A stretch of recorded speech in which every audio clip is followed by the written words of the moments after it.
এই 2026 9 এপ্রিলে সেই ভোটের জন্য আমি আমার সোনাই সমষ্টির রাজনৈতিক ময়দানে একজন ক্যান্ডিডেট হয়ে আপনাদের দ্বারে দ্বারে এসে আমি পৌঁছেছি। আমার উদ্দেশ্যটা হচ্ছে যে আমি সোনাইয়ের মানুষের, গরিব দুঃখী মেহনতি মানুষের, ছোট বড় সবার জন্য আমি যাতে প্রতিনিধিত্ব করতে পারি, এবং আমি শিলচর থেকে আগত যারা আমাদের হেভিওয়েট ক্যান্ডিডেট যারা রয়েছেন, আলহাজ করিমউদ্দিন বরবুয়া সাহেব এবং আলহাজ আমিনুল হক লস্কর সাহেব, ওনাদের বিরুদ্ধে যাতে লড়াই করে আমি এই জিনিসটা প্রমাণ করতে পারি যে আপনারা শিলচর থেকে এসে আমাদের সোনাই থেকে ভোট নিয়ে যান, কিন্তু সোনাইয়ের উন্নয়নের জন্য কাজ করেন না, আপনারা আপনাদের কেডারের উন্নয়নের জন্য কাজ করেন,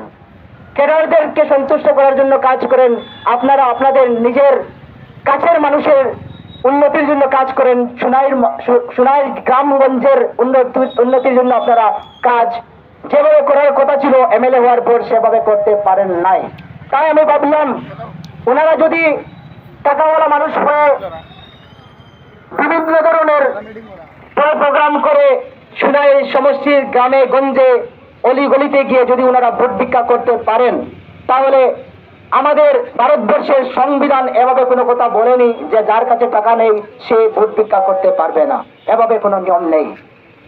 যদি ভোটের ময়দানে নামতে হয় প্রথম অবস্থায় একজন মানুষ তার যোগ্যতা প্রমাণ করতে হবে যে সে এমএলএ হওয়ার যোগ্য আছে কি না।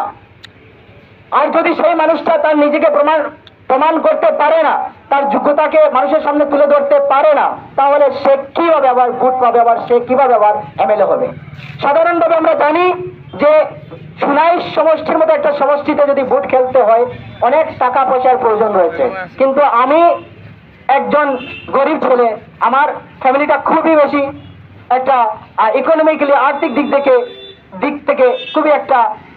কমজোর একটা ফ্যামিলি, কিন্তু আমার মা বাবা, আমার ভাই বোনেরা, আমার আত্মীয় স্বজন সবাই মিলে আমাকে যে পড়াশোনা করিয়েছেন, আমি জওহর নবোদয় বিদ্যালয় পয়লাবুল থেকে আমি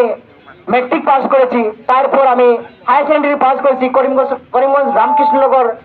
জওহর নবোদয় বিদ্যালয় থেকে, তারপর আমি আসাম ইউনিভার্সিটি থেকে bachelor of social work degree নিয়েছি আমি, তারপর আমি এলাহাবাদ এগ্রিকালচার ইনস্টিটিউট থেকে আমি master of social work degree নিয়েছি।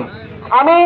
একজন সোশ্যাল অ্যাক্টিভিস্ট, আমি একজন এনজিও অ্যাক্টিভিস্ট। আমার একটা এনজিও ছিল, এখনো আছে, সেই এনজিওটার নামটা হচ্ছে Bhagat Singh social service society. সেই এনজিওটা খুবই একটা অ্যাক্টিভ এনজিও ছিল, আজকালকে হয়তো অ্যাক্টিভিটি কম। 2008 ইংরেজিতে 2007 এবং 8 ইংরেজির জন্য আমার যে এনজিওটা সেটা ডিস্ট্রিক্টের মধ্যে বেস্ট ইউথ ক্লাব অ্যাওয়ার্ড পেয়েছিল। তখন আমাদের ডিসি স্যার ছিলেন গৌতম গাঙ্গুলি মহাশয়।